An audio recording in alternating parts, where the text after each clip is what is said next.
try and get this fire going. I'm going to use cotton wool and locust gum, and then this has been a little bit wet down here in the last few days' rain, so I had kept it under cover, but it's going to be a little bit on the moist side, so let's see. Plenty of fire, but it's just a case of getting the right stuff. Cotton wool has been kept really dry. Let's give this a little bit in here. Yeah, I can get to it. Huge problem with fires out here, you just can't get the air where you want it. Okay. So back in the UK we would use or could use either pine resin or Vaseline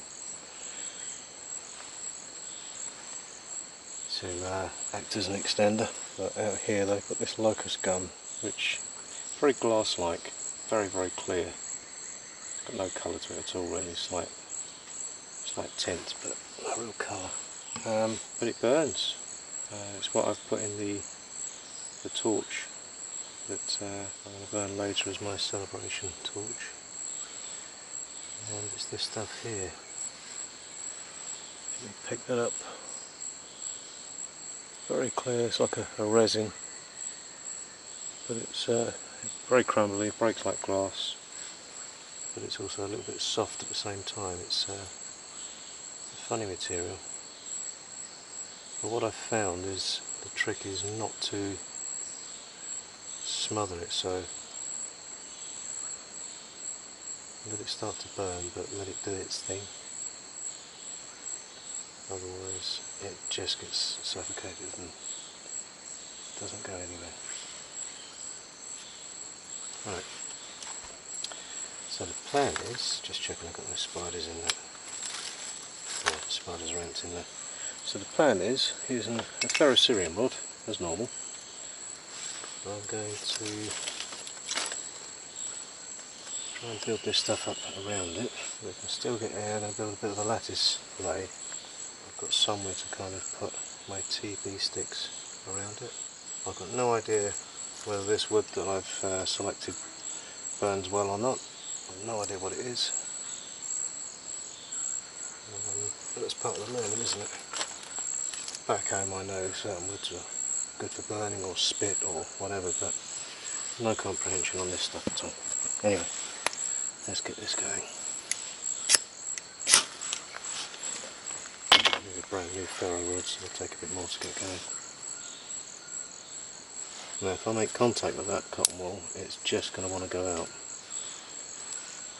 So I need to get this stuff above it and feed it one by one. I'm going to try a small bundle, but I found if you put any more than one by one on, it just seems to just go there, and then it's done. Let's try that. Now it's a case of trying to get the fuel where the heat is without disturbing the cotton wool.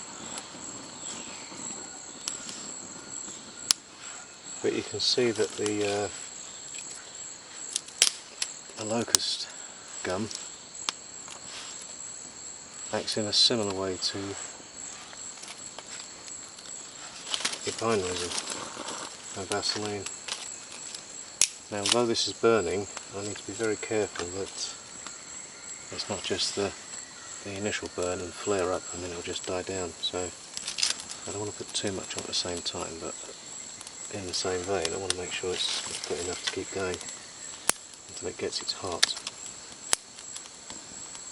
So far so good.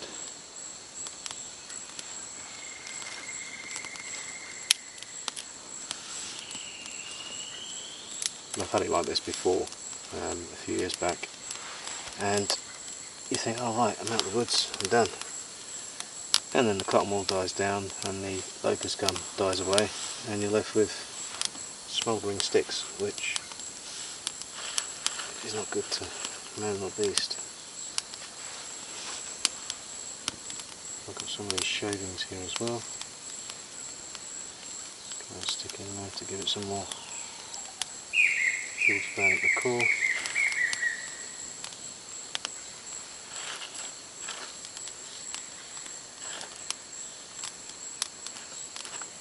Save some of them back.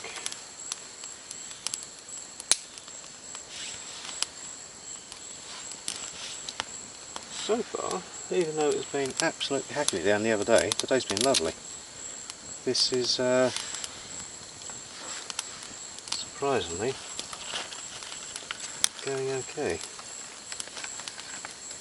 Take these shavings out of the way. Some of this bigger stuff starting to dry through it. Well, that was relatively straightforward.